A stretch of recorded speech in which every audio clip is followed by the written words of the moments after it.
Dobri moji putnici, dobro mi došli u Kosmičke Putnike, mesto gdje delimo priče i iskustva koje menjaju percepciju i život.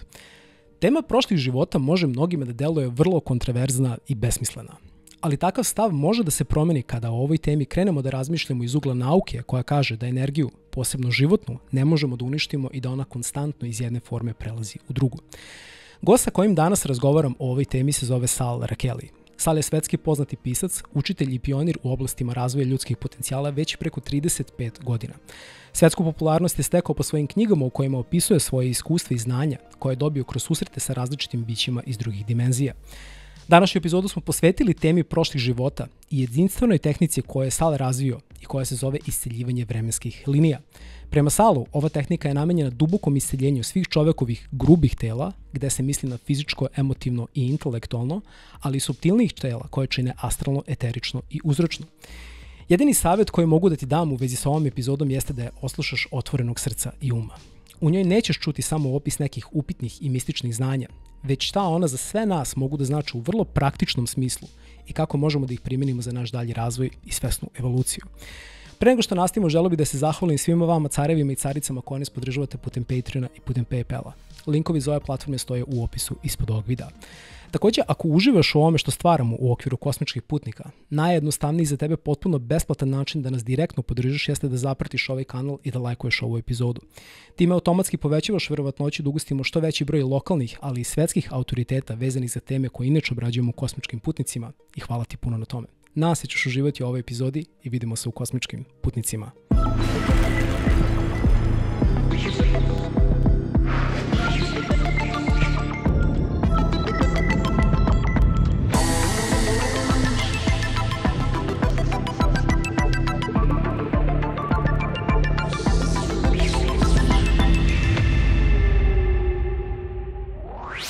Sal, welcome to Serbia and to Cosmic Travelers. Thank you. It's such a great honor to host you on my podcast, and thank you for being here. Well, it's my pleasure. Sal, what mission are you on, and how would you describe its very essence and purpose to all the people that are currently listening to us? My mission and purpose is to act as a catalyst for awakening. That's probably a buzz phrase these days. But it's an accurate phrase because a catalyst is something that speeds up a reaction in chemistry. And we, meaning those of us who are doing this kind of work, are speeding up the awakening process. That is our purpose here, to light a fire underneath people, to get them seriously inquiring about the nature of the self, the nature of the universe, the nature of reality. So what would be some of the primary ways in which you do so? Well, I have a technique called timeline healing, which I've developed over the years and is now being taught in multiple countries around the world. And we have thousands of practitioners. I kind of would call it psychotherapy on steroids if I could get away with that expression. Okay. It's really a powerful tool for going back to your childhood traumas and past life traumas. And unlike psychotherapy, it works on the subtle bodies as well as what we call the gross bodies, the physical, emotional, and mental. The subtle bodies are the astral, etheric, and causal. So I call those the six lower bodies, the gross and subtle levels of consciousness. And so it works on all six of those levels. Those are the levels that can go out of balance. So it's a powerful therapy and people are getting really great results from it. So that's one project. I also teach various workshops on soul integration. I have one called Transcending the Matrix, which is a popular topic these days because we live in a matrix, and the matrix is nothing more than the beliefs and structure of society. And I'm not saying we should fight the structures that we are living under, but we do need to transcend them, which means to go beyond the belief systems of the pop culture and so on. And specifically the belief system that we're victims, that we're powerless and helpless to change the world. That belief system has to go. Yeah, it has been intensively brought up onto us over the past few centuries, perhaps even. And right now, a lot of people are feeling hopeless in the mass consciousness. And, oh, what can I do? You know, I can barely pay my bills. I'm fighting with my spouse. All these day-to-day types of challenges that most of us go through. And what I'm here to do is help people realize we're powerful, creative, spiritual beings. We're not helpless little humans caught in some power elite's chess game. We're not pawns on the chessboard. We are way beyond that. But we have to realize that. We have to do the work on ourselves to uncover those belief systems that are keeping us trapped in the illusion of powerlessness. What would be some of the primary belief systems that keeps us trapped within this fake perception of reality? Well, the number one is the belief that we're separate from God, separate from each other, separate from reality. And there's a lot of scientists, quantum physicists, and philosophers and spiritual teachers that are all saying the same thing using different words. One teacher said, the observer is the observed. Now, that's a strange little statement. It's backed up by quantum physics. You can't separate the observer from the observed in quantum physics. But if you really go down that rabbit hole, and it's a deep rabbit hole, you'll see that there is no separation. It's completely an illusion. There are universes within our being. In fact, all of creation is within us, just as we are within all of creation. It goes both directions. It's like a mirror, a hologram, a simulation. There's different words people put on it, but every you know, they call it the butterfly effect. You've probably heard of that. Sure. You know, a butterfly flaps its wings and something happens on the other side of creation. Starts a hurricane on the other side of the world, right? Or something like that. Yeah. And it's true. We are not separate from that which we observe. There is no separate observer. I'm here as a separate person and I'm viewing something over there that's separate from me. That's an illusion. And this has been proven in quantum physics, in mathematics, in ancient philosophy. It was talked about. So that's number one, is the belief in separation. That's what keeps us thinking that there's an enemy. The non-dual teachings, Vedanta, Advaita, the Eastern philosophies, indicate that there is no force opposing creation. There's no devil or Satan or some force that opposes the creation. The belief that there is gives rise to the appearance that there is, because a definition of an illusion is something which appears to be real as long as you believe in it. Once you withdraw your belief from it, it disappears. That's an illusion. Truth is that which is actually so, regardless of belief. So we have to separate truth from illusion. That's the only real separation we need to do, is recognize I'm not separate from my so-called enemy over there in that other country. And this is, of course, the root of all suffering, and all war, poverty, misery, and suffering is due to that belief. Oh, this race of people is evil. You know, these beliefs, they believe in this, and that's bad and wrong, and we have to fight against this ideology. All of that would cease to exist if we recognized that we are one being expressing as billions of life forms. In one of the interviews, you mentioned something that really stayed in my mind. It's like, once you realize that there aren't any opposites to God, you transcend duality. Very well put. That's kind of sums up what I'm talking about here. So what is the main reason why you came to Serbia at this time?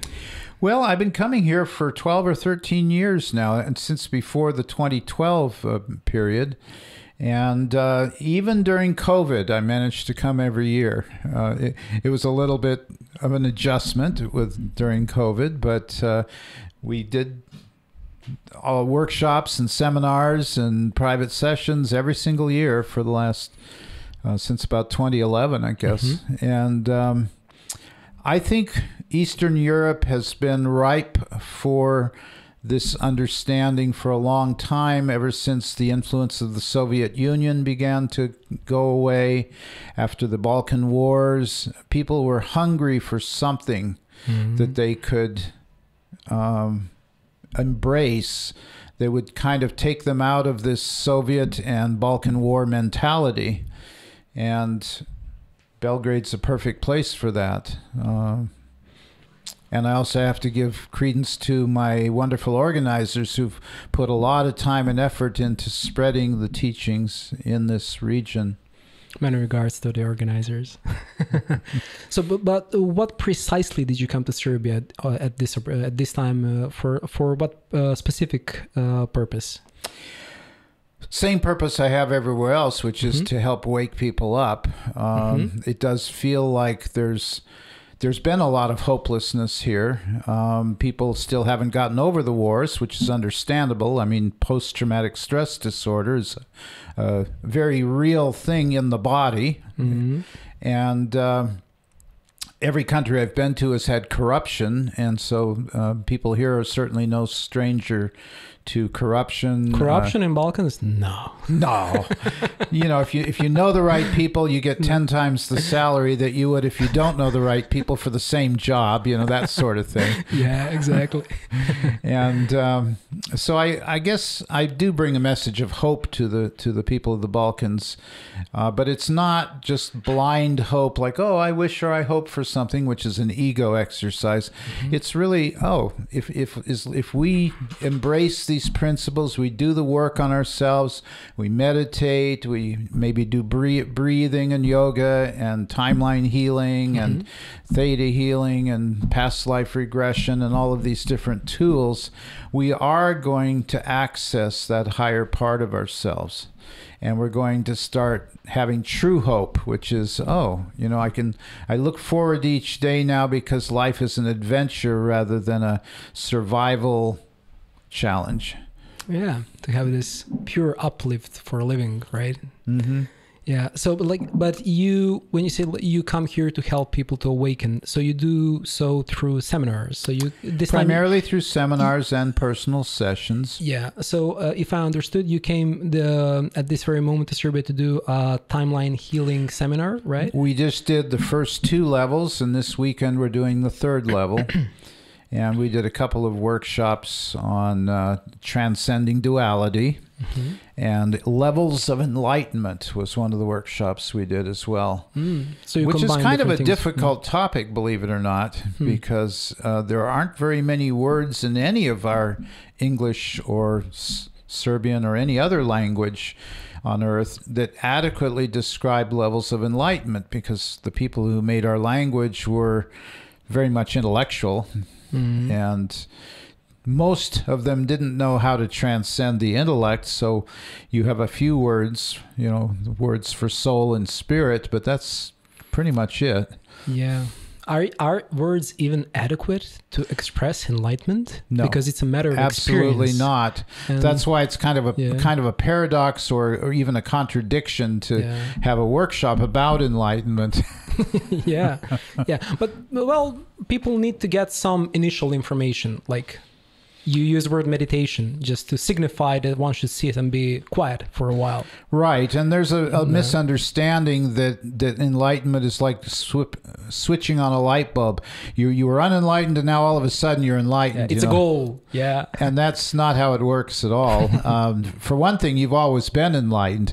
It's about realizing that you're enlightened. That's why I like the term self-realization more than the term enlightenment, which really just means filled with light, but we're all filled with light.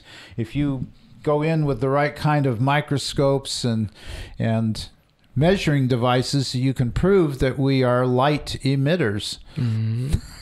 Yeah.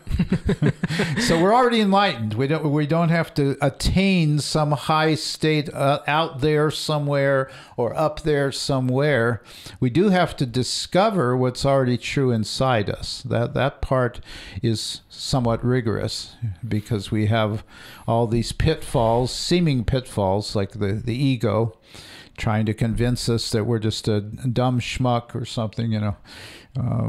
Oh yeah, you have delusions of grandeur, you know. Yeah, we're mere mortals, right? Mere mortals trying to pretend that we're, you know, something bigger than we are. You know, that we have to overcome those belief systems. They're pretty pervasive in our society.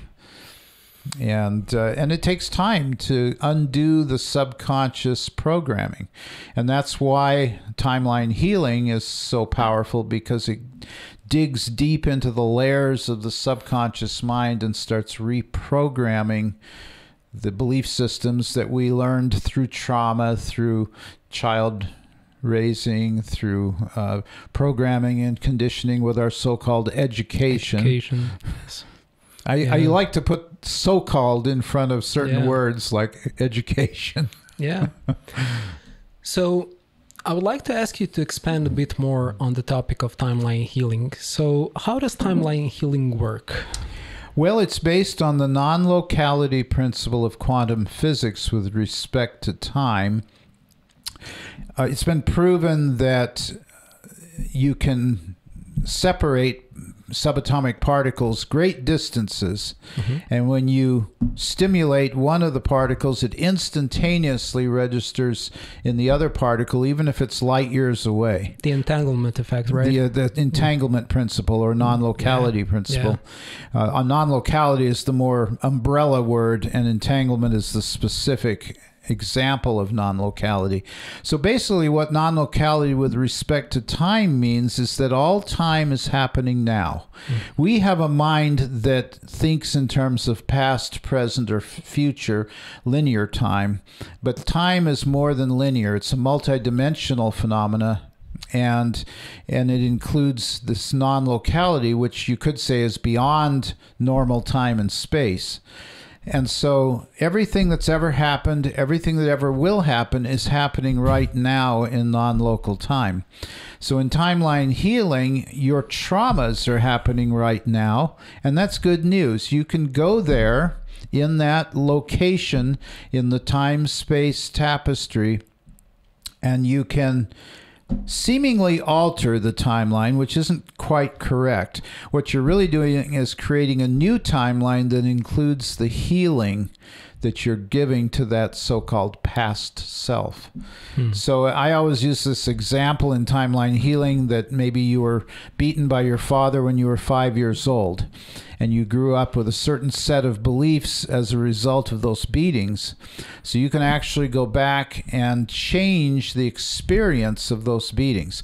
The beatings themselves, you can't really change in what we call the dominant timeline, which is the one we all agree on, you know, history that's recorded in what we call the Akashic records, because that would violate free will and what we call time paradoxes. But you can create a new timeline that includes the healing. So now every time you think back to when you were 5 years old, you remember this beautiful healing that you received when your father was beating you. And so that's now your new timeline. You call it an alternate past if you want. And so that's one of the core foundations of timeline healing.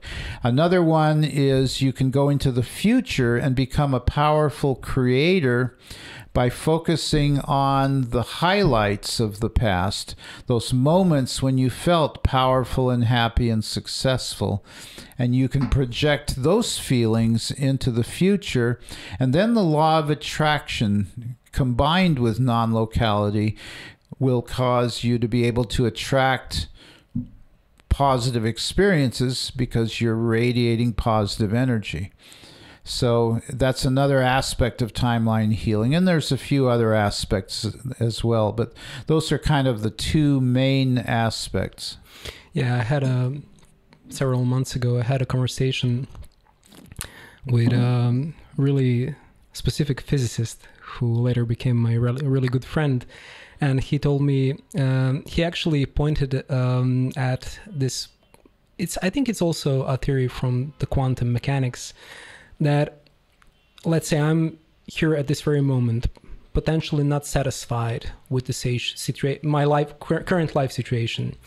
So I should strive to connect myself with the potential world that exists in the quantum, where I am absolutely fulfilled, and try to feel those emotions, try to feel those subtle states of the fulfilled Damien. And as I constantly try to evoke these states within me, I slowly attract that world into this reality. We have a name for that in timeline healing. It's called future timeline linking. It's almost identical to what you just described.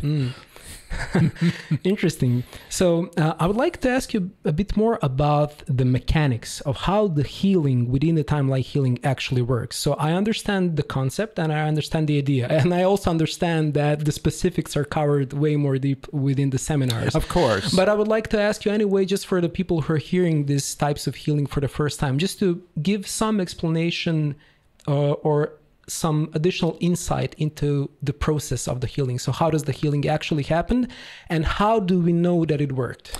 Okay, so this is very simple. It's so simple that you might hear a few groans in the audience when I say this. Yeah. But there are two words that describe all healing, and they are God's love. God's love is the healer. Now, of course, God's love can take many forms. We know that. It can be sages, saints, mystics, gurus, avatars, philosophers, etc. There can be a lot of hats that you can wear that are about radiating God's love. So we become, some people like to say, empty vessels or conduits for God's love to pour through us and then radiate out to whatever is imbalanced in creation. And because we live in a free will universe, God's love does not automatically correct every error that people make, because that would be a violation of free will.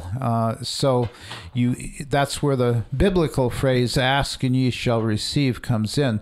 They don't tell you how to ask or how to receive, unfortunately. And some people think, well, Lord, give me a Mercedes-Benz, as the song goes, That's obviously not what's meant by asking you shall receive.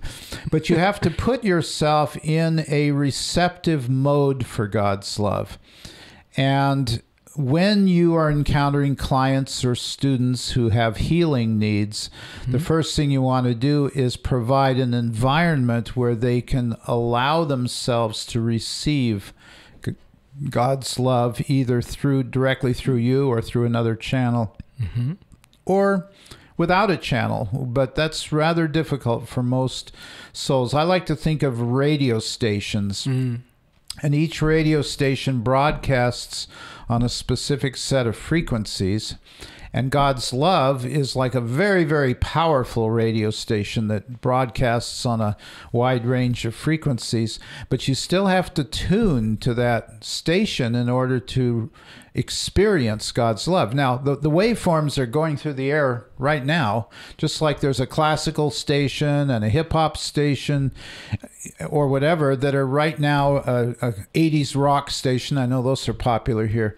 But we can't hear Van Halen playing or whoever the 80s rock star is, because we're not tuned to that station. And so God's love is the same way. It's right here, right now, continuously. It's broadcast 24/7, megawatts of power. But if we're not tuned to it, we don't experience it. We may be tuned to the fear channel, like a lot of souls on the earth are tuned to the fear channel. Oh my God, what if Russia or America drops a nuclear bomb? Or what if this happens? What if that happens? Yeah, this radio stations of fear. Right. And so there was a pandemic of fear from 2020 till about 2023. It went by a different name, but I called it fearitis. Because 3/4 of humanity was in total fear over a microscopic organism, real or imagined. So, fear is the channel of choice for about 3/4 of humanity or more. And probably all of us from time to time have tuned into the fear channel. So we have to consciously choose to tune into the love channel. And then miraculous healing happens when you're tuned to the love channel. I studied A Course in Miracles for on and off for like 40 years. And I don't agree with everything in that course, but there's some really valid points. And one of the points is that God's love is all-encompassing, and so it can have no opposite. So if you think there's an opposite to love, you're believing in illusions. Fear appears to be an opposite to love. Guilt appears to be an opposite to love. Judgment appears to be an opposite to love. But if we withdraw our belief in fear and judgment and guilt, they disappear because they're ultimately illusions. But they can certainly have a very strong effect in this world because so many people believe in them. And because there's so many fearful people in this world, fear appears to be like a dark, heavy cloud hanging over this world. And all you have to do is look at the wars and the militaries and all of the defenses to prove that we have a powerful fear-based consciousness on planet Earth. And society. Exactly. In our society, exactly. So going back to the mechanics of timeline healing. So one, as you mentioned, one should be should tend to become open to receive God's love. So the one who is in need of healing, but he does so through a series of meditations, or what I call guided meditation with what I call safety statements and subconscious reprogramming statements. So it's a little bit like hypnotherapy. We have what we call truth statements, which in hypnotherapy would be called autosuggestions. So we are literally reprogramming the subconscious mind of the students and clients. And so in that regard, it's based a little bit on the Silva Method, as well as hypnotherapy and past life regression, a little bit on theta healing, and a few other disciplines, elements of psychotherapy. But it was brought to me by my spirit guides. I just wanted to ask you, where did you receive about 20 years ago, I was walking out on my property in eastern Arizona, and these beings had been coming to me for years, and I finally stopped and said, okay, what is it you want to do with me? How do you want to work with me? And that was sort of the beginning. And then timeline healing came in little bits and pieces. It didn't come all at once, and it kind of evolved on its own. It wasn't until about 10 years ago that we really solidified the process, and now it's very structured and so it's one of those things that sort of evolved on its own, or seemed to evolve on its own. And it does involve a lot of structured meditation, visualization. You meet a version of your higher self and things like that during a session. And then there's even a little bit of ritual, because the subconscious mind likes ritual. Ritual ultimately is meaningless, but it works up to a certain point. Yeah, exactly. You know, if you want to chant Om Namaha Shivaya all day long, it is going to alter your consciousness, and most likely in a positive way. But it doesn't have some magical power in those words. It more or less just creates an environment where you can open to receive God's love. In this case, the love of Shiva, one of the Hindu gods. So, yeah, I can definitely relate to that. When I was attending one ceremony with the sacred medicine from the Amazons, when I saw the shamans performing their rituals, I literally felt that the rituals weren't important. They were just there. I mean, they were in a certain way just to prepare the mind to become successive to certain states that should come into the mind and into our consciousness. Yeah. So, and one of the things you've probably seen is when you repeat a statement 3 times, the subconscious mind makes it more important for whatever reason. Yeah. The inner workings of the subconscious, I'll leave that up to the psychiatrists and psychotherapists, to psychoanalysts really, to pick apart. But if you say something like "it is done, it is done, it is done," the subconscious mind says, "Okay, boss, you know, conscious mind being the boss, right? Okay, boss, it's done. And the subconscious has a lot more power than the conscious mind, even though it's subservient to the conscious mind. And so it will faithfully carry out whatever you instruct it to do, as long as you're not giving it conflicting messages. But unfortunately, most of us are giving the subconscious mind conflicting messages because we get them growing up. Do as I say, not as I do. You know, that's a popular one. The politician, you know, who says, yes, we care about you. We want to keep you safe. And then they offer you something that's not safe. No. So you mentioned that you received the timeline healing technique from certain race of beings. So who are those beings, and in what way did they approach you? Well, I have a very select group of beings that I work with, and the group that brought timeline healing here, I call the Arcturians, from the Arcturus star system. There's somewhere around 200 or 300 channels around the world that work with various groups of Arcturians. And they're beings from what I call 7th dimension or 7th level. And they have no karma with humanity. They didn't mess up in the early days of humanity and come back to atone for their sins or anything like that. They just, out of pure love for us, want to help us to overcome our problems on this earth. And so they do many things. They brought timeline healing here. They also do what's called grid work, where they balance the electromagnetic grid lines of the Earth to help prevent major volcanoes and earthquakes. They've been working almost round the clock to keep big earthquakes away from populated areas. And they like to say that they have a 96% success rate with their earthquake program. If you think about it, there's been very few major earthquakes in populated areas. Most of them are off the coast of like Chile or places like that. One happened in New York actually a few days ago, right? There was one in Taiwan. I think only about 100 people died in it, though. The last really big loss of life in a natural disaster was in Indonesia, and I believe it was 2004, December, I think. I don't remember exactly when it was. And it was something like 200,000 people. Most of those people were leading very, very restrictive lives. They were on the edge of starvation. They were living in a floodplain. There was disease, constant disease. So it was a very low quality of life. And it's very possible those souls just said, you know what, we're tired of this barely surviving. Let's leave and maybe come back somewhere else at another time. So I'm not going to judge whether that's the case or not, but that was the last time there was a big natural disaster with 200,000 people dying. Most of the recent natural disasters have had no more than a few thousand at most, and usually a lot less than that. So you think that's we have the Arcturians to take for that? They are one of the major factors in keeping these disasters away from populated areas. Do they have a physical presence?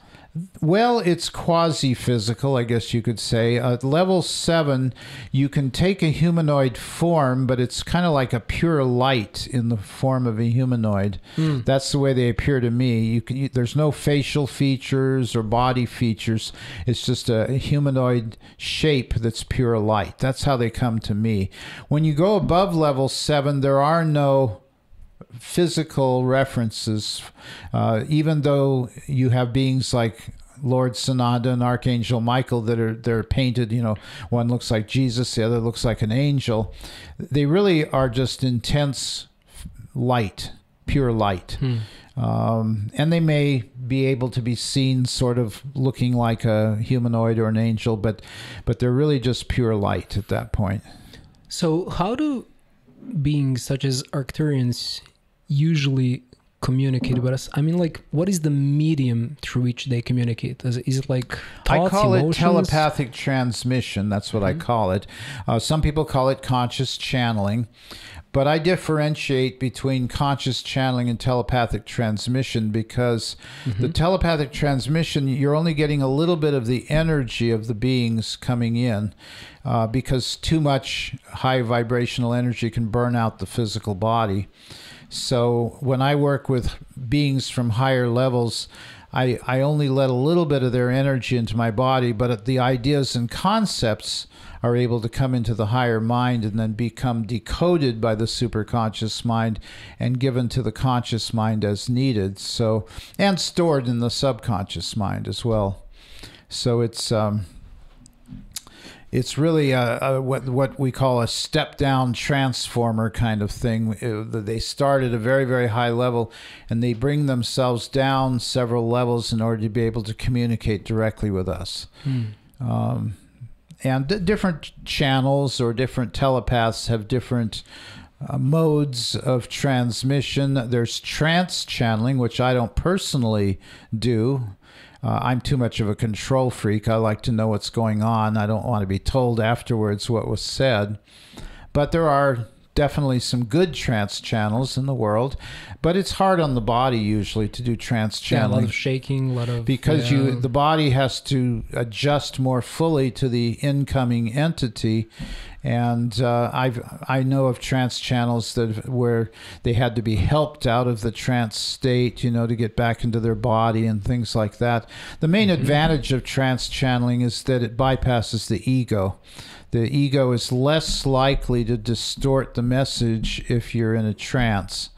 And the being coming in is basically taking over the body. But there's some very good conscious channels in the world, and there's also a lot of not so good channels.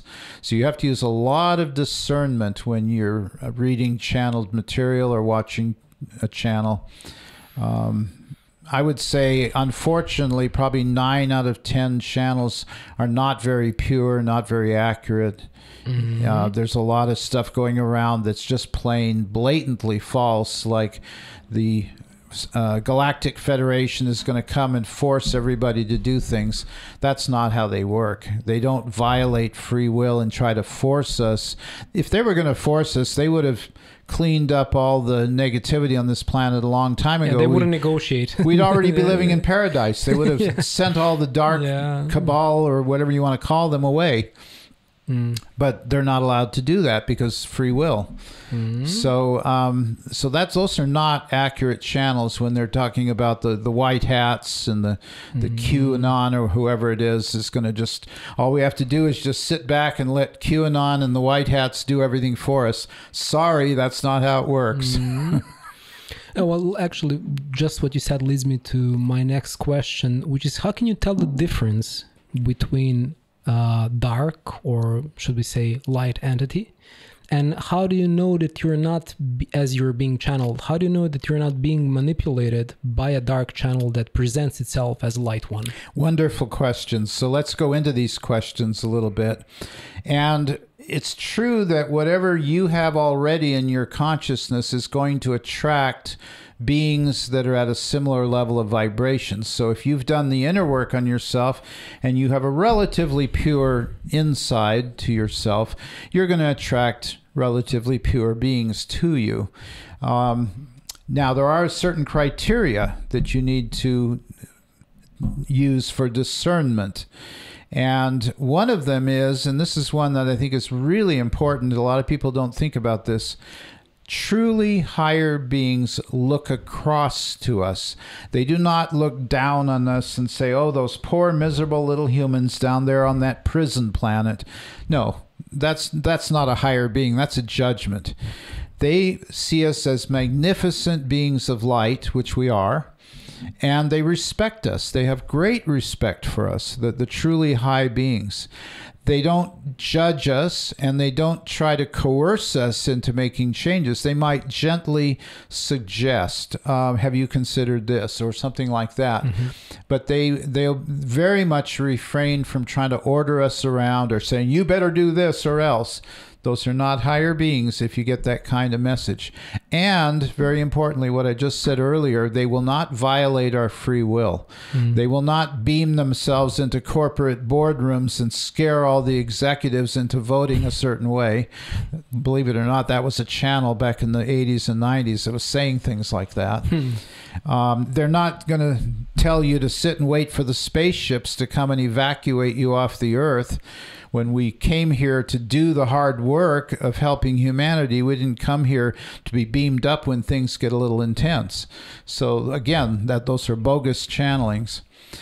And if you've developed your clairvoyance, you can see the beings, or you can see their energy patterns, and so you can tell right away if they are positive beings or not. Now, I also have protection. Protection is automatic. It's like putting a seatbelt on when I get in a car. I don't even have to think about it. I just automatically use protection. What does protection mean? Well, in this case, I'll explain the kind of protection I use. I use an invocation, and it goes something like this. I invoke the power and protection of God's loving light. I ask that only those energies, thought forms, and entities that are 100% of God's loving light be allowed in my space. And then I visualize envelopes of golden light around myself. And this is all basically automatic. It's programmed into my subconscious, so I don't have to think about it, but it's there going. If I do think about it, I can see that it's operating all the time. And then, of course, you can look at the message itself. Is this a message that promotes love, expansion, higher awareness? Are the spirit teachers, the guides, are they encouraging us to think for ourselves, to investigate, to explore, to do research into whatever the topic is? Or are they expecting blind obedience to an ideology or concept? And so these are the basic criteria for determining the level of consciousness of an entity. Is it still possible for negatives to get in? Probably, because very few of us have completely purified ourselves. So there's always that possibility that there's a layer of negativity we haven't gotten to yet in our subconscious, which could draw negative beings to us. But typically by that time, it's no big deal. You just send the beings into the light, and then you see, okay, well, how did I attract those beings into my space? You know, that kind of thing. So life is your mirror. The second part of the question was, how can you tell? Now, if some of the dark entities are somehow cunning. Yeah, how can you tell? Life is your mirror. And the most important thing is to look at the mirror of life and say, what is this mirror showing me about what's in my own consciousness? So is there deception in my own consciousness, in which case I might attract beings who are deceptive, who try to pretend they're of the light. Personally, I would know right away if they weren't of the light, because I would feel it in my body, and I'd see it also, because I have the clairvoyance, clairaudience, and clairsentience reasonably well developed. So they wouldn't be able to get by my inner sensor. But it's a good idea to really ask the beings difficult questions. If you ask them advanced spiritual questions. Could you explain the relationship between free will and predestiny? That's an example of an advanced question. That's hard even for me to describe without writing a book about it. Yeah. So if you ask those kind of questions, the charlatans and the ones who are impersonating higher beings, they're not going to be able to adequately answer those kind of questions. They'll probably divert the question or try to divert attention away from the question, much like a politician does. Can you explain why you're killing women and children in this country? They're going to come up with some diversion to try and keep from answering the question. Some absurd rhetoric. Yeah, right, exactly. So the same thing with entities. If you can kind of corner them if you ask the right questions. So so when we speak about channeling, does it happen to you voluntarily or not? Well, in my case, it's more like I'm collaborating with a set of beings, just like there's human beings in this room, and we're having a discussion and collaborating and investigating and exploring things. But it's the same way, except they're not in bodies. They're this like, oh, this is my cosmic family, and we're collaborating on something, whether it's to teach a course or lead a meditation or whatever it is that we're collaborating with. So to me, it's kind of like they're here, but they're just not in bodies.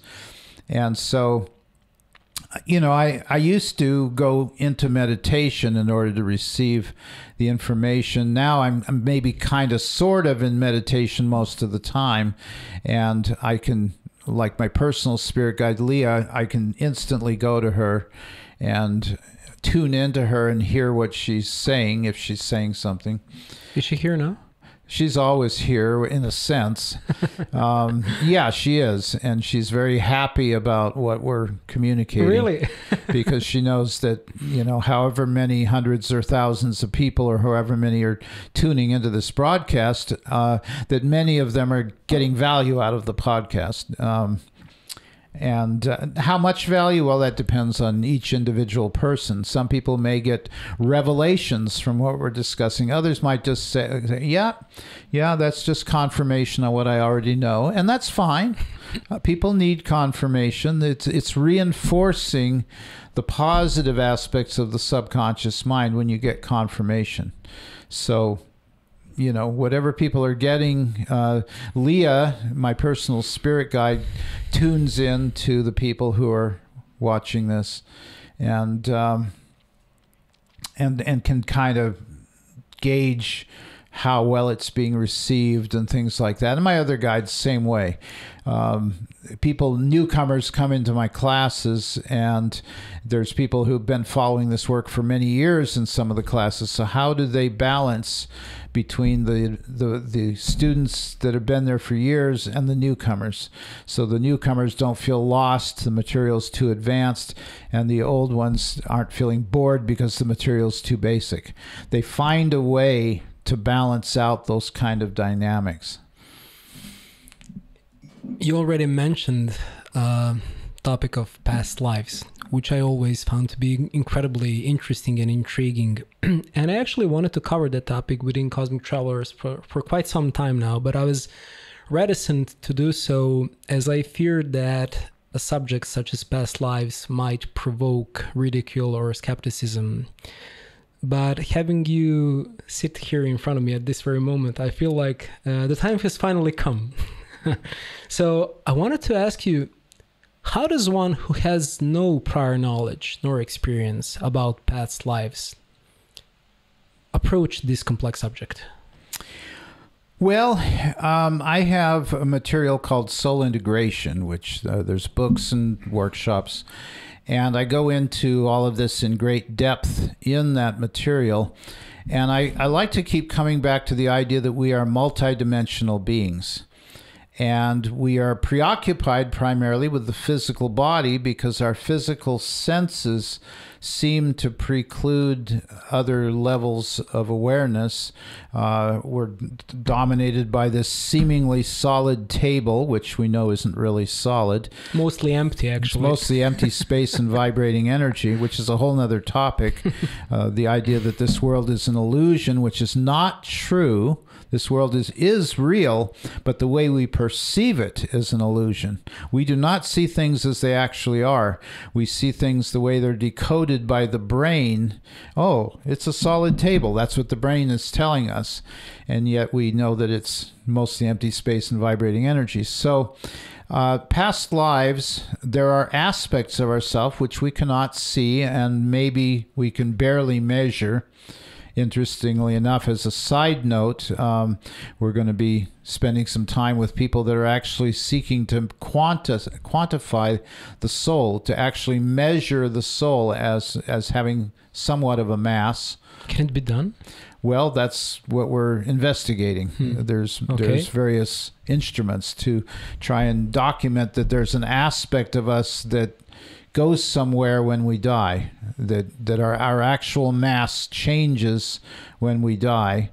and not just from evaporation out of the body and stuff like that. So there is a quantifying research that is taking place regarding the idea that you can measure the soul in some way.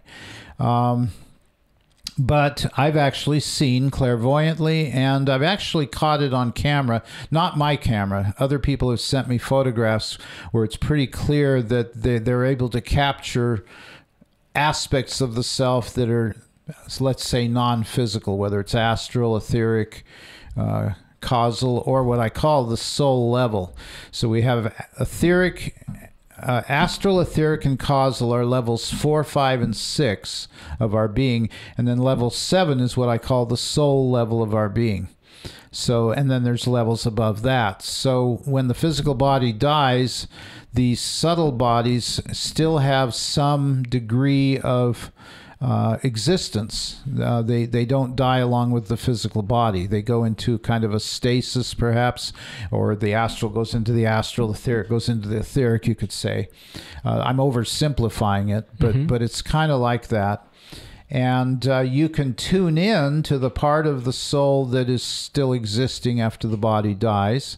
You can go to the in-between lifetime places where the soul hangs out between lifetimes. There's a whole science of that in the soul integration material. You know, when you die, where do you go? And it depends on your level of consciousness very much where you go. And then you come back in, and there's a whole criteria. It's like there are souls who just look for an opportunity and jump in without planning. That does happen.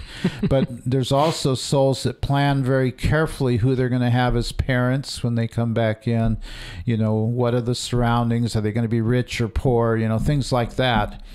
And that's all decided at a higher level, what I would call level 7 and above, the soul family, I call them.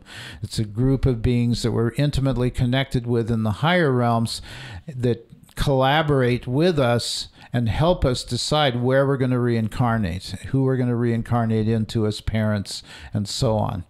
And that's some of the work I do with clients a lot of times is we take a look at where traumas began, whether they began in a past life, whether they began at birth, or whether they began after birth. So we examine a lot of these things. The wheel of karma, as it's called in the Eastern teachings, is really unfinished soul lessons. We want to learn about, let's say we want to learn about love, and we get embroiled in a relationship that's very possessive, clingy, dependent, codependent, attached, and we realize, oh, well, maybe there was some love in that relationship, but what I really wanted to learn about was unconditional love. So I'm going to go back and see if I can learn more about love, because all I learned about was possessive love. I didn't really learn about unconditional love. And so we might do a whole series of lifetimes to try and learn unconditional love. And it may take lifetimes to get out of codependency, dysfunction, jealousy, envy, all of the so-called ego qualities of personal relationships that are very hypnotic, they're very magnetic. And so we stay on the wheel of reincarnation until we master the lesson. Now, that doesn't mean we have to take hundreds of lifetimes to master a lesson. That's not necessary. And that's one of the reasons why I do timeline healing, to help people heal and learn their lessons more quickly so they don't feel that they have to come back. Notice I said feel that they have to come back. I didn't say that there's some guy in the sky up on a cloud saying, you better come back as a poor person because you've abused your wealth in a past life.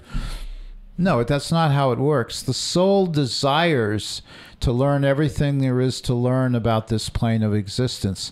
And so if you were a wealthy person and you abused your wealth in a past life, you're sitting there feeding your face with fine foods while people outside the palace walls are starving, you might come back as one of those starving peasants in your next life, because the soul is saying, well, I experienced what it was like to be a greedy, selfish, rich person, oppressing the poor. Now I want to know what it's like to be a poor person being oppressed by the rich, because it balances out the learning experience. And so the soul is thinking, oh, I want to learn everything there is to learn about this idea of haves and have-nots, which is an idea which seems to be very prevalent in the world.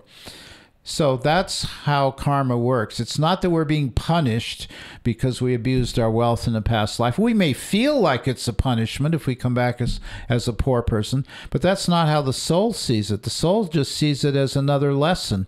Oh, you're getting a rounded experience of this whole idea of haves and have-nots. So you can intimately understand it from the point of view of the haves and the point of view of the have-nots. And eventually you transcend the silly game of haves and have-nots. And it is a silly game because we live in an infinitely abundant universe, and no person on this earth has to ever be without basics.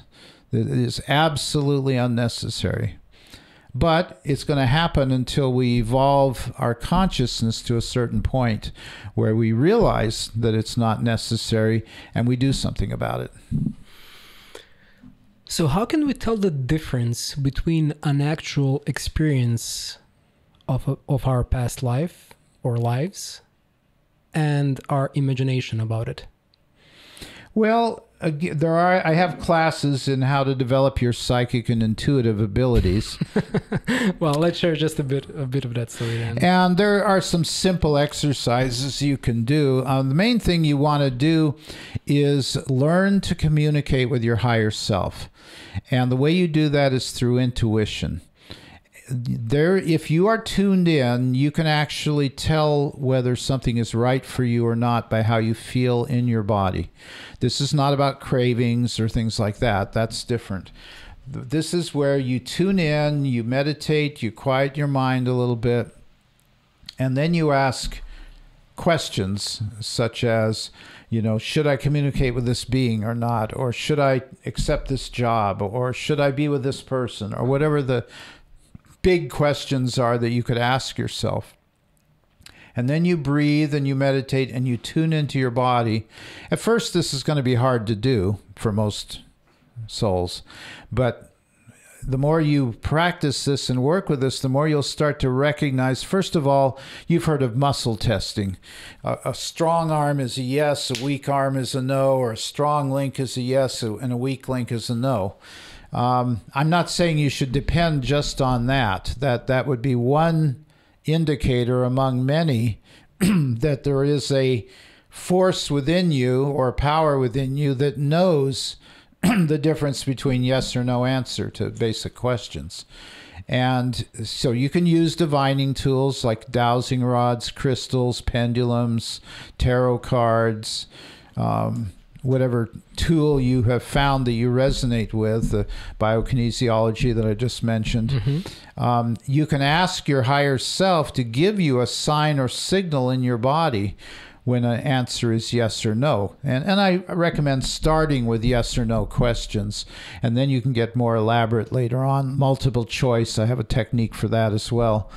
But true, false, yes, no, those are the kind of questions to start with when you're developing your intuition. And then you can start to go on to, let's say, multiple choice. Oh, I've got 5 possible paths in front of me. Which one should I take? And so you tune into each one and you get a signal from your higher self through your intuition, through your body signals, and it'll lead you to which path is the highest and best path for you. You mean paths, meaning 5 different paths of our potential past lives? Well, this is what we call possible or probable futures. So because you can do the same thing with the past. So we're talking about future. Okay. Yeah, but you can apply it to the past because we have multiple pasts, and that's a hard concept for the mind to think. Well, no, there's only one past. It's the way things actually happened. But I just explained earlier with timeline healing that you can jump into a new past. So. We kind of jumped off the subject of past lives a little bit. The question was, how can we tell the difference between an actual experience of a past life and our imagination? So let's say, like, I'm having like a dream. I'm having a dream or Right. certain vision, and how can I tell apart between the dream or my imagination and the actual imagery? Well, believe it from or my not, past it life? actually doesn't matter, and I'll explain why. Because what matters are the lessons, the beliefs, the attitudes, the thought systems, the programming, the conditioning that comes from our past lives that's affecting us in this life. No, yeah. And so in timeline healing, we talk about what do you do if you can't see anything when you try to go back to a past life.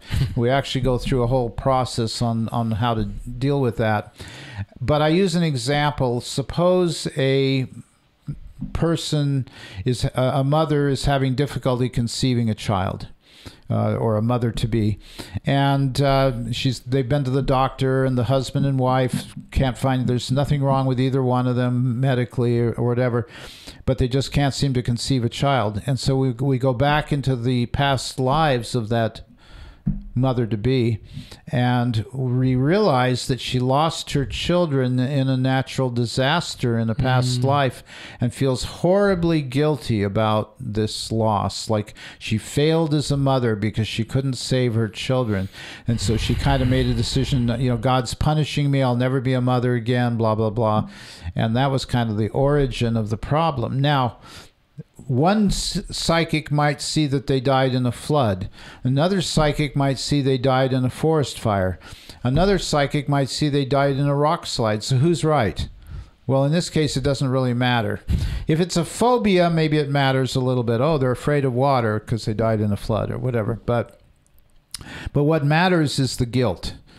That they felt guilty about whatever happened, and that's affecting her ability to conceive a child in this life. Now, after we worked on it, she was able to conceive in that example. But that's really the most important thing, is not how accurate you are with your psychic impressions, but what is the soul lesson behind these impressions.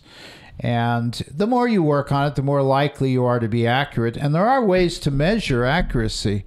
For example, getting back to the yes or no, there's a technique called the mental screen. And when the answer is yes, a big black yes appears on the screen. When the answer is no, a little red no appears on the screen. So you calibrate the process by asking questions you know the answer to, so you get used to what the correct answer looks and feels like. And then you start asking questions you don't know the answer to, but you can look up the answer. Is it raining in Madrid, Spain right now? And then you can look on a weather map and find out if you had the correct answer or not. And if you do a lot of those over time, when you first start out, your accuracy might only be 60 to 70%. But the more you perfect the process, you may get up to 80 to 90% accuracy.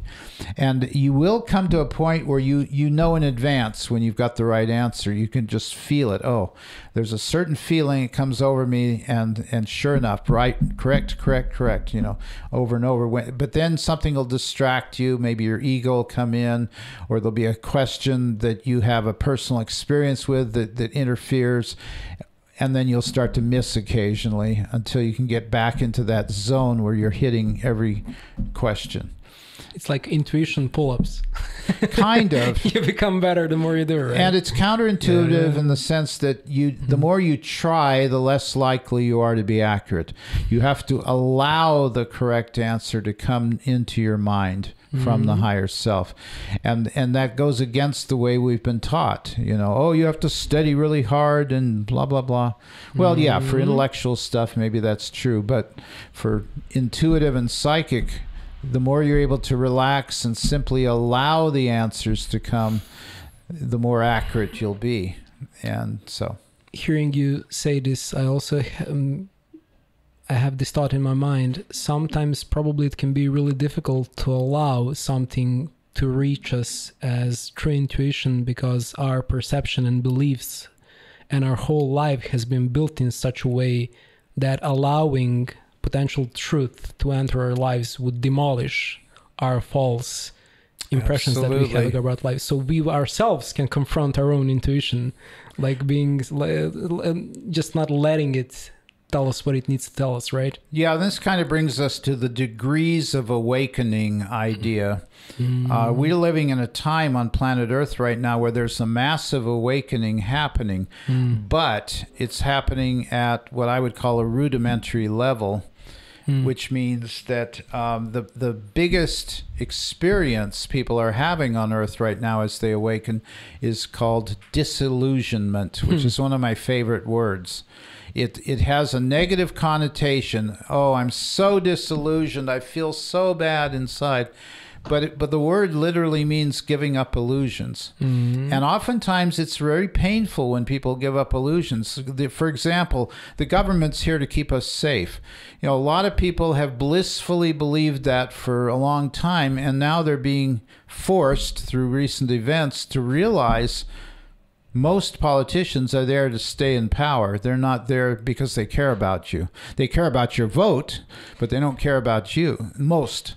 And that seems like a really basic rudimentary level of awakening, but it's a big one. Millions of people now are waking up to, hey, wait a minute, you know, maybe the government doesn't care about me and wants to keep me safe. And then there's many others, like the medical industry is another one. Oh, the guy's got a white lab coat on. He knows what's best for me. Maybe, maybe not. And that's an awakening. And then religion, of course, is a big one. Well, I was taught that God looks like a bearded guy sitting on a cloud passing judgment. And then you start to have experiences that say, oh, wait a minute. Maybe that's a very limited view of God. So that's kind of how it starts with this, the awakening. For a lot of people, their cherished belief systems get smashed.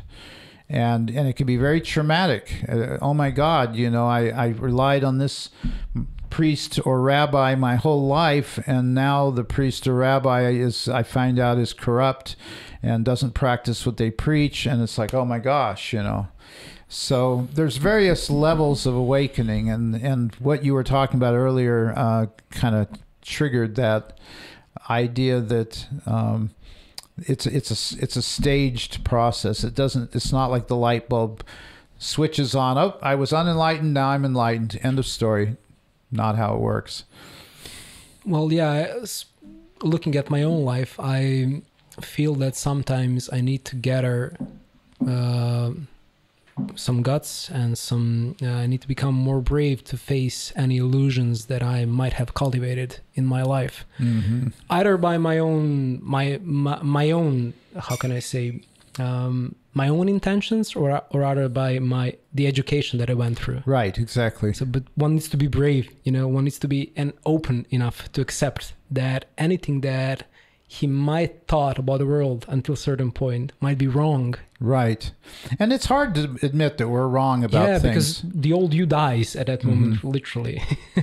Exactly. But even my guides, you know, they get most everything correct, but they sometimes get the timing wrong on things, and they're happy to admit, oh, we got the timing wrong. They explain why, and the reason is very clear. We're all powerful creators, and some of us are creating blockages to what others want to create. And for example, this glorious new age of peace and prosperity that we've heard a lot about. Some people thought it was going to be here by 2020. Other people think it'll be here by 2030. And now many of the guides are saying it may be 2040 before we really create a non-dysfunctional society on planet Earth. And so they're saying, well, what happened? How come it's taking so long? Because those who are creating negatively are powerful creators, just like those who create positively are powerful creators. Personally, if you're creating positively, you have more power than if you're creating negatively.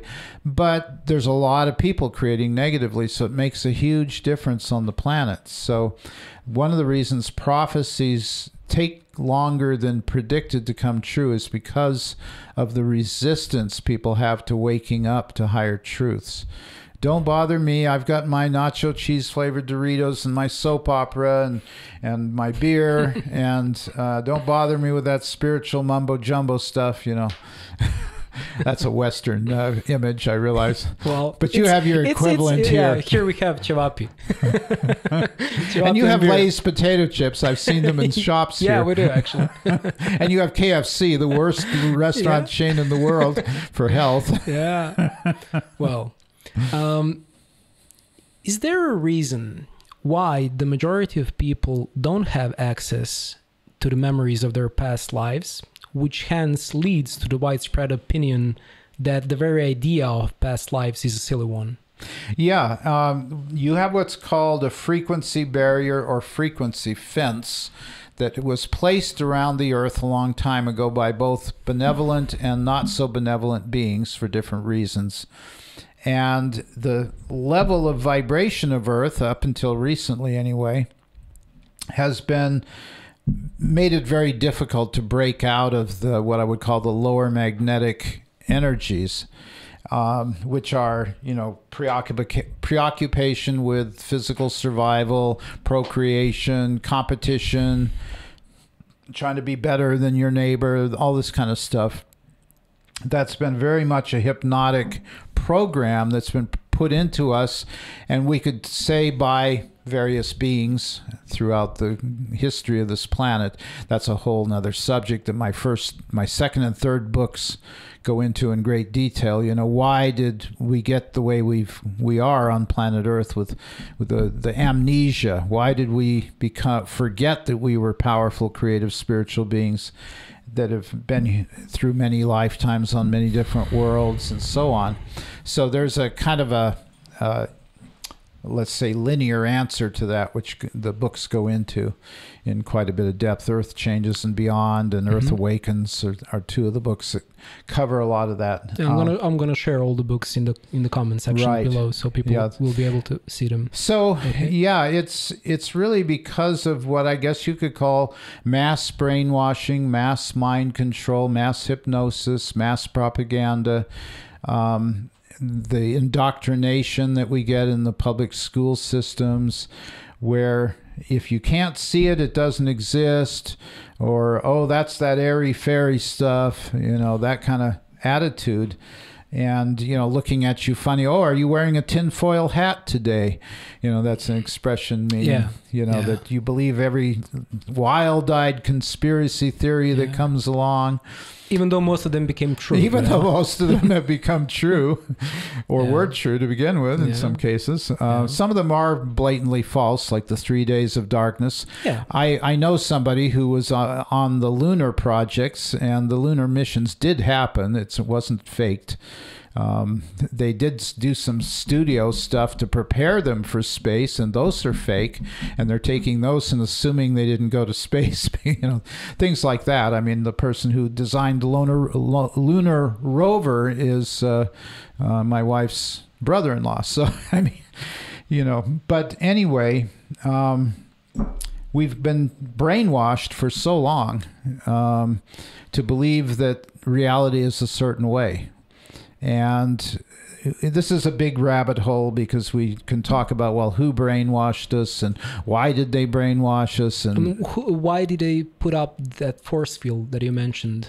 What was the reason why they did it? Because they didn't want the people to become powerful and overthrow the rulers. That's one reason. They didn't want the psychic abilities developed, because people would realize what was going on and put an end to the power grab or power structure, the pyramidal hierarchical structure of the, you know, the mostly beings from the Sirius star system, going by various names like Nephilim, Archons, Anunnaki. You know, there's different names for different factions of Sirius, the star Sirius, A, B, and C. It's a trinary system. And so not just the Sirians, there were beings from Orion and Alpha Draconis, Zeta Reticulus, different star systems that have influenced humanity for hundreds of thousands of years. This is all in the early books. And so we've been programmed to be the sheep, the cattle, well, there's different words to describe the conformists, the ones who follow blindly, it says this in a history book, so it must be true kind of crowd.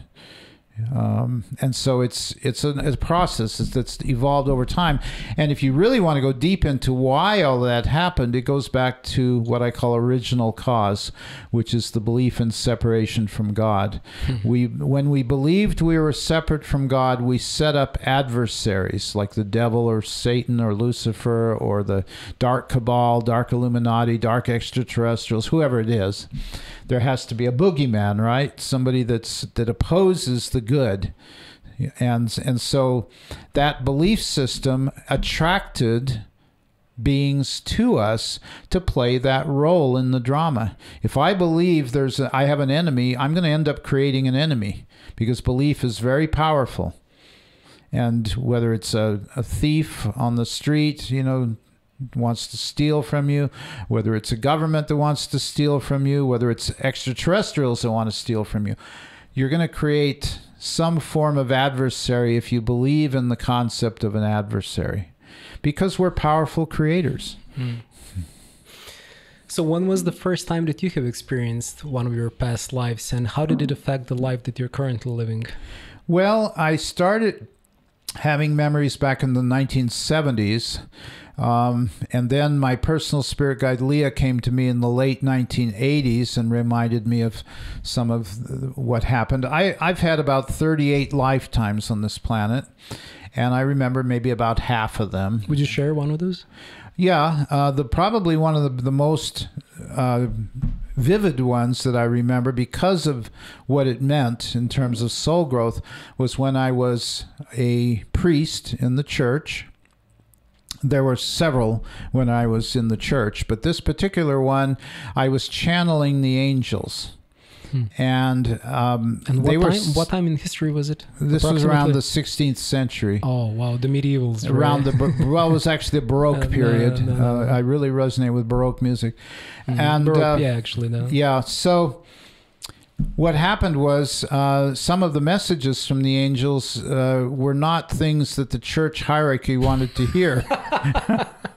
And so I became excommunicated from the church, which doesn't sound like a big deal now. It was a really dangerous time to be speaking about. Yeah, it was a really big deal to get excommunicated from the church back then. In the 16th century. Yeah, it meant that you were basically banished. Yeah. And I actually wandered out from the forest and meditated for 2 weeks and then left my body when I was banished, basically. That's how you ended the life. That's how I ended that life, yeah.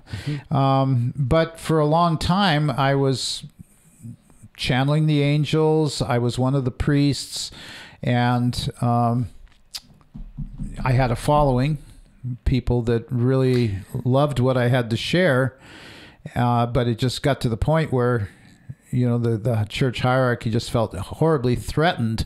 Oh, what are they going to do? Go directly to God and not go through the priesthood to get to God? I wanted to ask you, so what were the messages that you were receiving from angels that stood in opposition to the popular beliefs of the church? What I just said, that you can go to God directly. Or you don't need a church to You don't need the church. You don't need the priests or the rabbis or the clerics or the imams or whatever. You can go directly to God. And so were you using your time at the church to actually I counseled parishioners, they would make appointments to come, like confession, but more like a counseling session than confession. I think there were other priests for the confession. I was I was above the level where you listen to confessions, but I would have personal counseling. And often it was other church members that would come to me for counseling, because I was fairly high up in the church. And sometimes I gave the sermon, but usually there was another priest that gave the sermons, the masses. So yeah, I knew something bad was coming, but I also knew that what I was receiving was truth. It was higher truth, and that it needed to get out there. And so I took the chance, and that's what happened. There's no bargaining with truth, right? Once you start receiving it, and once you start... Yeah, truth is truth. I mean, there's no... yeah, exactly.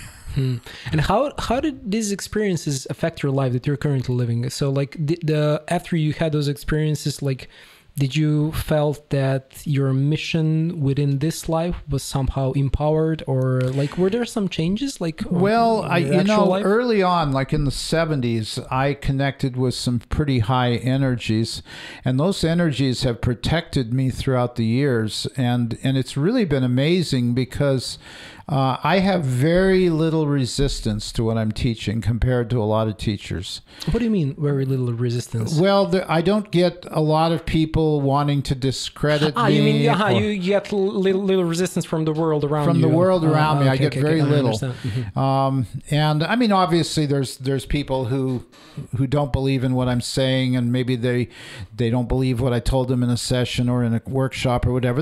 Of course, there's going to be some of those, but very few of them actually confront me, and that's maybe a little bit unusual. I would say 99% of my clients and students seem to love what I do.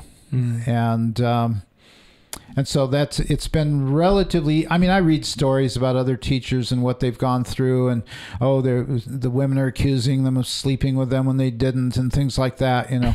But I get very little of that, and I think it's because I have a fairly strong network of beings that protect me. So they protected you through multiple lifetimes, probably, or was the? Yeah, I would say through several lifetimes. But I did have other experiences where I experienced adversity, not just that one lifetime. That's the one that comes in crystal clear. The flip side of that is I had a lifetime where I was corrupt, and I seemingly got away with it. No, I didn't get punished for when I was a corrupt priest. Okay. But I got punished when I was pure in heart and just wanted to help the people, but I went against what the hierarchy of the church wanted. So that was the punishment in itself, just being at the church speaking about these ideas? Well, yeah, I mean, I guess you could say that the world seems to reward the corrupt more than it rewards the pure in heart. You know, that belief system was probably in my subconscious at one time, because that's what I ended up experiencing. Some of the past lives where I did things that were basically sinful, I was rewarded for that. And the lifetimes where I was pure at heart, I was persecuted for, in some cases. So, but those are common belief systems in the world. Was it Billy Joel's song, Only the Good Die Young? I don't know if you remember that song. Yeah. Yeah. So for all the people who are currently listening to us and who might be having experiences such as remembrance of past lives or similar phenomena, but who might at the same time be afraid to openly speak about these subjects and share these topics with the world around them, what would you say to those people? Well, I would say the world has been changing radically, and just in the last 20 years, past lifetimes is not much of a taboo anymore. Well, it is in some countries, but in general, it's not as much of a taboo as it would have been even 20 or 30 years ago. So I would say now is the perfect time to come out of your spiritual closet, partly because of social media and global telecommunications. I was invited to do an interview with some Russians a while ago, and it got 300,000 hits. That's a miracle compared to you know, what was possible 50 years ago. So this is the best time to get your ideas out to the world. And all you have to do is go on social media and you can see some pretty bizarre ideas. So those of you who are listening, your ideas are probably no more bizarre than what's already getting out there. I saw somebody who had 1 million hits on social media, and they were, you know, a flat earther. They were believing the earth was flat. So, it isn't? Oh my God. Yeah. So yeah, if flat earthers can get 1 million views on a little 2-minute video, then whatever your realization is that you're afraid to come out of the closet with, you can probably find 1 million people out there. It takes a while to build up that kind of audience, obviously. You have to do a lot of different little tips and tricks, understand how platforms and keywords work, and have, you know, some websites and things like that. So it's not going to happen instantly. Exactly. But it could happen instantly. I didn't build that network that got me the 300,000 hits. Somebody else did. I just showed up and talked. So yeah, you could get to that point in your own process where your ideas go out to millions of people. I mean, I look at some of the buzzwords and some of the ideas that are out in the world right now, and there's 2 or 3 of them that I probably started without even realizing that I was the originator of them on this plane. So do not underestimate your ability to change the world. I'm saying this to everyone listening. One of my favorite movies is It's a Wonderful Life. It's shown at Christmas every year in the West. And for those of you who haven't seen it, I'll kind of give you the punchline. This young man is ready to commit suicide because his life is a mess, and he figures what's the point of going on. And then his guardian angel comes to him and shows him what the world would be like if he had never been born. And it was so awful.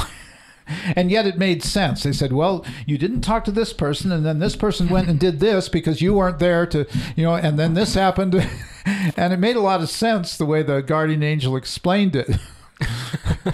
And it's like, we don't know how much we've changed this world. We really don't have an accurate idea of how much we've changed this world. And I think most of us have had far more positive influence than we realize. If you're listening to this podcast, you want to make a positive difference in this world, or you wouldn't be listening to it. And you've already made a positive difference. Maybe you don't know exactly how or where or when, but you are making a big difference in this world. I can say that with certainty. Thank you very much for that.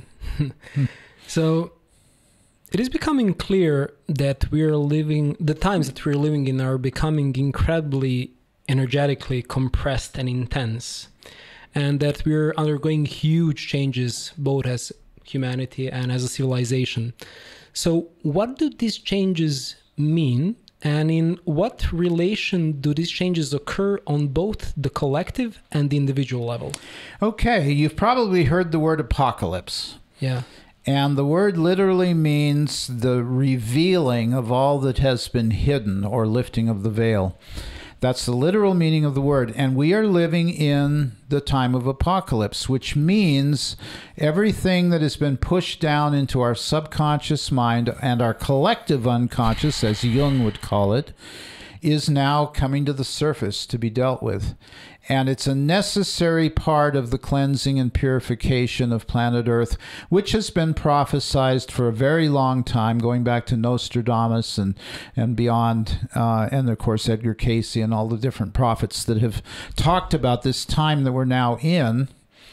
And it's a necessary part of the ascension of the human species, the raising of the human species to the next level of evolution, which is a natural process. And in order for us to move to higher levels, we've got to clean house. We got to go scouring out those negative core beliefs that are operating in our subconscious mind that are bringing us the negative experiences that we see in the world.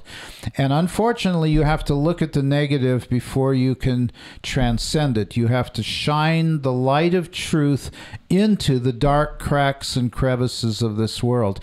And that means confronting ugly topics like child trafficking, pedophilia, what's happening in Gaza and things like that. Yeah, that's been emerging a lot. And so, yeah, it's hard work. Most of us don't want to look at things like that. I mean, just the stomach starts churning just at the thought of child trafficking, for example, but we have to look and say, okay, what do I have in my consciousness that's contributing to the negativity in the world? When 9/11 happened, the very first thing I asked myself was, I have to look at my own inner terrorist. Where am I terrorizing myself and therefore contributing to terrorism in the world? So I had to do some soul searching when 9/11 happened.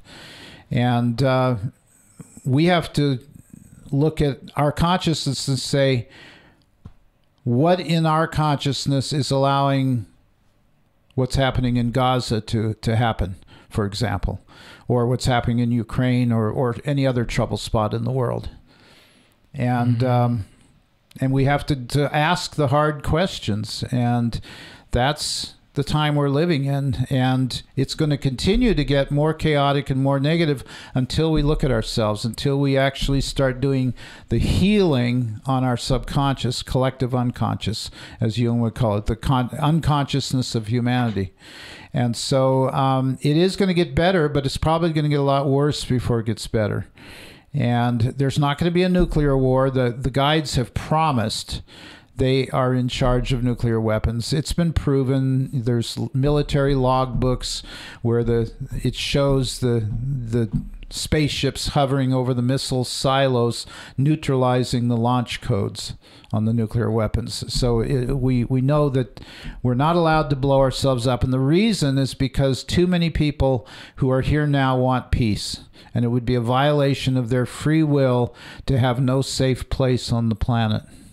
However, conventional warfare is allowed. And if there's a third world war, they've told us that the maximum loss of life would be 10% of humanity. That's the absolute maximum. They said it's probably going to be more like 3% if there's a third world war. But they also said half of humanity would be exiting the earth due to immune system failure. Half. And they said this way before. In what period? They said this back in around 2005 to 2010, in that range. They were saying that by the year 2030, there would be population reduction happening. And they said it would be the biggest way souls would leave this world would be through immune system failure. And they said it would look like exotic viruses and things like that would be what would look like the cause. Maybe some things in the arm, might also be the catalyst for that to happen. So they also said natural disasters and climate change would be about 10% of humanity would perish from that. So we're up to 70%. And so they're now saying the population of Earth is going to peak between 2020 and 2025. Probably right around 2025, it's going to peak at 8-point-something billion, and then it's going to start to drop. And the only continents on Earth right now where the population is still increasing are Asia and Africa, mostly Africa. But Europe is really in trouble in terms of population because the replacement rate, for break-even is around 2 children per family, and right now it's about 1.5 children per family. 1.6, I think, is the European average, and it's going down, and it's going down for many, many different reasons. GMOs, the pokey things in the arm, chemicals in the air, soil, and water, radiation from mobile phone towers and Wi-Fi and everything else. I mean, there's just a lot of heavy metals. I mean, I could make a long list of things that are damaging the sperm in men and damaging the ovaries in women. And this is all mainstream science. If you look on any mainstream site at the sperm count in men, it's dropped 50% in the last 40 years. Yeah, it's an epidemic that nobody talks about. Right. Not even remotely, as they should be. And, I mean, look at Belgrade. Belgrade gets an F in environmental cleanliness. They still dump raw sewage into the Danube. Yeah, I mean, they're trying to do something about it, but the corrupt politicians are keeping it from getting serious attention, Yeah, it's absurd. It's really absurd. So, and Belgrade is by no means the only place. I've been to 35 countries, and I have not been to a country that did not have a corrupt government. Every country I've been to was corruption. Different kinds of corruption, but corruption. Nonetheless.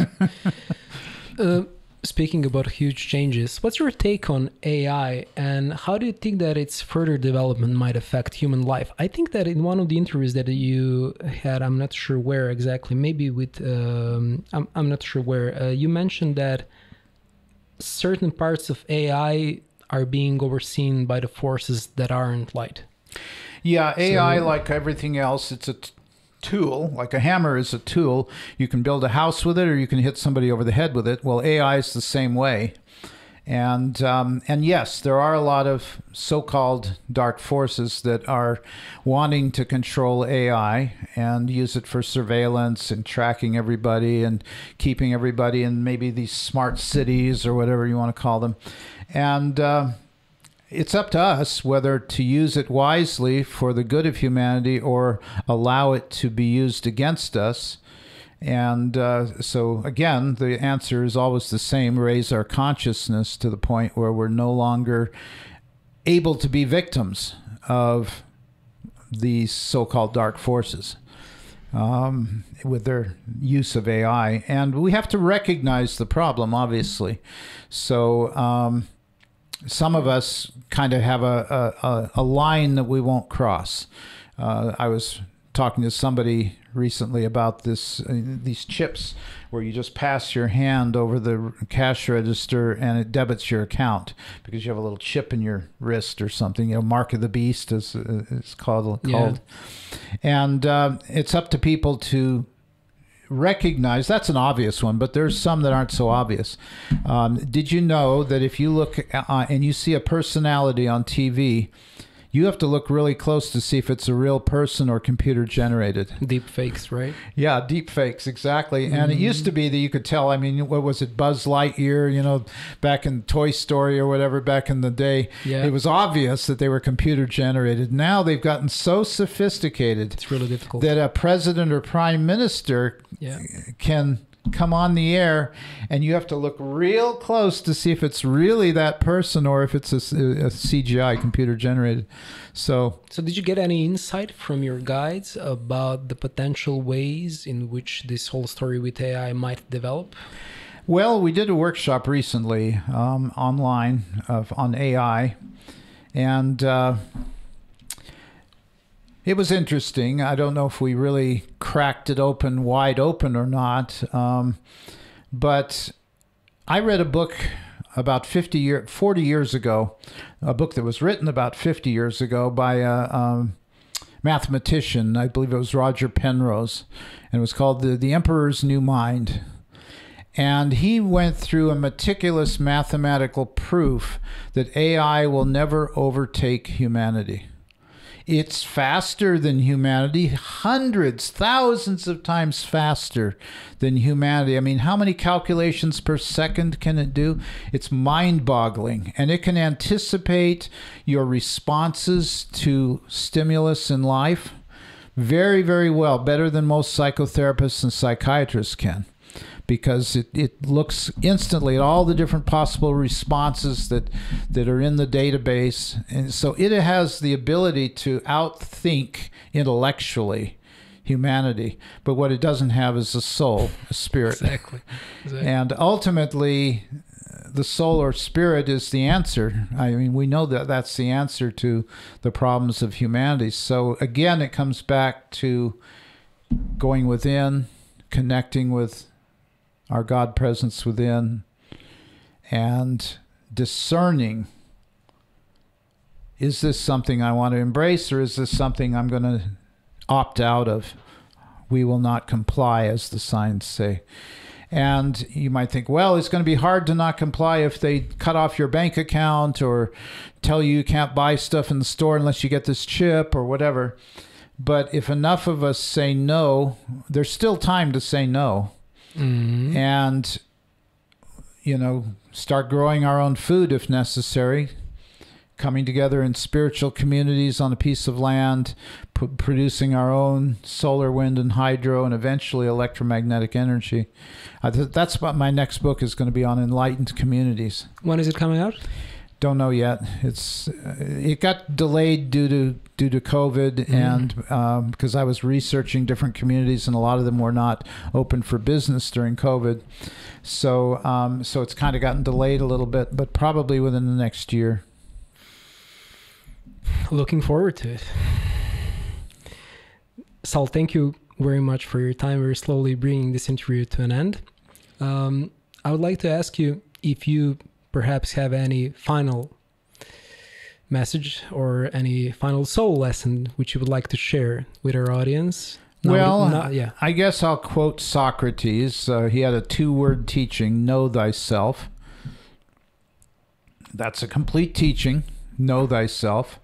If you only do that, things are going to work out. Because everything else is going to kind of come out of that. The more you know who you really are, the more you can figure out this crazy, chaotic world that we're living in. And I guess that's about as simple as it gets. And do the work on yourself. As simple and as complex, right? Do the work on yourself. Doesn't have to be a struggle. Yeah. It's hard work, but it doesn't have to be a struggle. To look at your subconscious, look at the mirror of your life to know what's in your subconscious.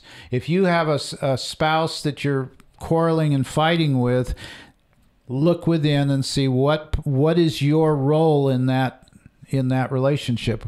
You attracted that person into your life, and they attracted you into their life, so they have to look at their consciousness, but your role is to look at your own consciousness and say, how did I co-create this dysfunctional relationship? Or a business relationship that's dysfunctional, how did I co-create this business partnership that's dysfunctional? Whatever it is, look at the mirror of your life, and that's the blessing that the negatives in our life are there to help us go deeper into ourselves to find out, well, what's going on inside me that's attracting this negativity into my life. And then apply it to the world stage. What within me is causing women and children to die in Gaza, or whatever the latest drama and trauma is, and be neutral about it. I'm not pro this or anti that. I'm anti-war, no matter who starts it or perpetuates it. But I'm not going to condemn one side and support the other side in these wars. I'm going to remain neutral. Because if I'm neutral, then I can send love and compassion to both sides. Putin needs compassion. Zelensky needs compassion. Netanyahu needs compassion. Whoever is involved in Hamas needs compassion. If you send them hatred, they're just going to be more, you're feeding the fire, you're pouring fuel on the fire if you send them hatred. If you send them love, there's a good chance that it will move things toward peace. Thank you for that message. And thank you for having me. I really hope that we will have an opportunity to speak again. Okay, and I know you're going to tell them all about the books and all that. And yeah. So, of course, I'm going to leave all the links in the description below this video so people will be able to find out more about your the books are the best way to get more information, because I cannot possibly cover in 90 minutes what's in the books. Yeah, exactly. Yeah. But I think we open up many interesting subjects so people have enough information if they want to search further. Okay. Thank you. Thank you. Hvala svima vam koji ste ostali sa nama do kraja ove epizode i vidimo se uskoro u nekoj novih kosmičkih avantura. Ćao.